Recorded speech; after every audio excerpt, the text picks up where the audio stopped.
तो चलिए दोस्तों, आज हम लोग हिस्ट्री के चैप्टर 3 का एक बहुत बहुत ही महत्वपूर्ण क्वेश्चन कि विवाह के 8 प्रकार का उल्लेख करें, उसी के बारे में पढ़ेंगे। उसका 8 प्रकार का उल्लेख करेंगे, उसको उसका परिभाषा को उसको सही ढंग से समझेंगे। तो इस विवाह के 8 प्रकार जो है, इसको मनुस्मृति और भीष्म द्वारा वर्णित किया गया है 8 प्रकार का विवाह। तो सबसे पहला विवाह है ब्रह्म विवाह। तो ये जो ब्रह्म विवाह है, ये सबसे अच्छा विवाह है। इसमें वर जो चुना जाता है कन्या के लिए या किसी लड़की के लिए, तो उसमें गुणवत्ता यानी उसका जो जो काम करता है उसका सही आचरण के आधार पर उसको चुना जाता है। और जो कन्या को भी वस्त्र आभूषण यानी अच्छा वस्त्र से सजाया जाता है, और जो विधि विधान द्वारा विवाह होता है उसी को ब्रह्म विवाह कहलाता है। और आज जो विवाह होता है, वर्तमान समय में जो विवाह का प्रथा चल रहा है, तो वो ब्रह्म विवाह का ही प्रथा चल रहा है और यही प्रचलित है, और ये सबसे अच्छा विवाह का प्रकार है।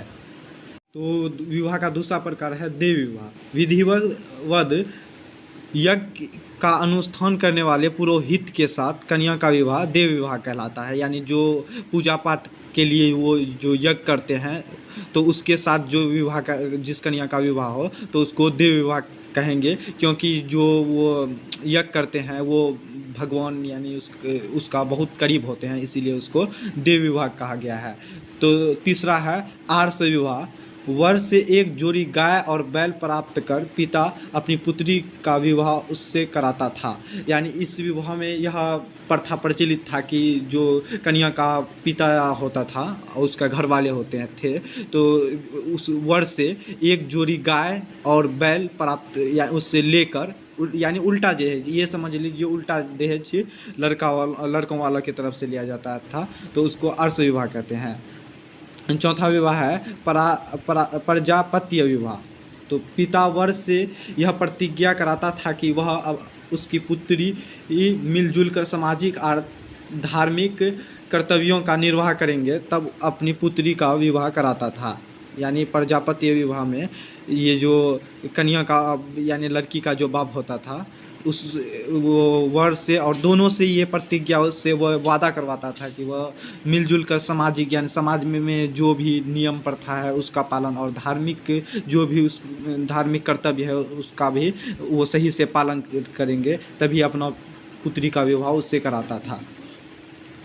पाँचवा है असुर विवाह। वर से यथाशक्ति धन लेकर माता पिता अपना कन्या का उससे विवाह करते थे, या असुर विवाह कहलाता है। यानी कि थोप देना, इसको ये समझ लीजिए कि थोप देना, ज़बरदस्ती गले बांध देना, उसी को असुर विवाह कहेंगे, क्योंकि इसमें माता पिता ज़बरदस्ती ही कन्या का विवाह यानी अपना बेटी का विवाह किसी से करवा देता था। छठा है गंधर्व विवाह। जब वर व कन्या एक दूसरे के गुणों पर आकर्षित होकर विवाह करते हैं, यह गंधर्व विवाह था। यानी इसको आप इंग्लिश में अभी जो अब समाज में प्रचलित है युवा पीढ़ी में, तो इसको आप लव मैरिज भी बोल सकते हैं, क्योंकि इसमें एक दूसरे पर आकर्षित होकर, यानी इसको लव भी बोल सकते हैं, आकर्षित होकर विवाह करते हैं, तो यह गंधर्व विवाह कहलाता था। इससे आपको याद रखने में आसानी होगा, इसी को एग्जाम में न लिख दीजिएगा आप लोग। तो सातवां विवाह है राक्षस विवाह। बलपूर्वक कन्या का अपहरण कर ले जाना अपहरण विवाह कहलाता था या राक्षस विवाह कहलाता था। यानी ज़बरदस्ती किसी को उठा के ला के उसका गले में वर माला जो है डाल देना, या उसका मांग में सिंदूर भर के उससे शादी कर लेना, तो उसको राक्षस विवाह कहलाता है। और आठवां है पिशाच विवाह। तो इसमें 4-5 पॉइंट दिया गया है। यानी सोती हुई, पहला पॉइंट है सोती हुई, अचेत यानी जो अपना रक्षा नहीं कर सके, उसका फैमिली बैकग्राउंड कमज़ोर हो, पागल या मदमस्त कन्या के साथ बलपूर्वक संभोग करके उसका अपहरण करके या उससे शारीरिक संबंध बना के उसको विवाह के लिए यानी शादी के लिए मजबूर करना पिशाच विवाह था। इसको फिल्मों में कई बार दिखाया भी जाता है, अगर फिल्म देखते हैं होंगे तो आपको याद रहेगा। तो उसी को पिशाच विवाह कहेंगे। इसमें प्रथम 4 उत्तम एवं अंतिम 4 निंद्य माने गए थे। यानी इसको सबसे घटिया विवाह का प्रकार कहा जाता है, क्योंकि इसमें किसी के साथ संभोग कर लिया जाता था या उसके फैमिली को मजबूर करके उससे शादी किया जाता था। तो ये विवाह का सबसे घटिया प्रकार था। ऐसे ही और भी वीडियो के लिए हमारे YouTube channel Hasan notes HPG को सब्सक्राइब कीजिए। वीडियो को लाइक और शेयर कीजिए।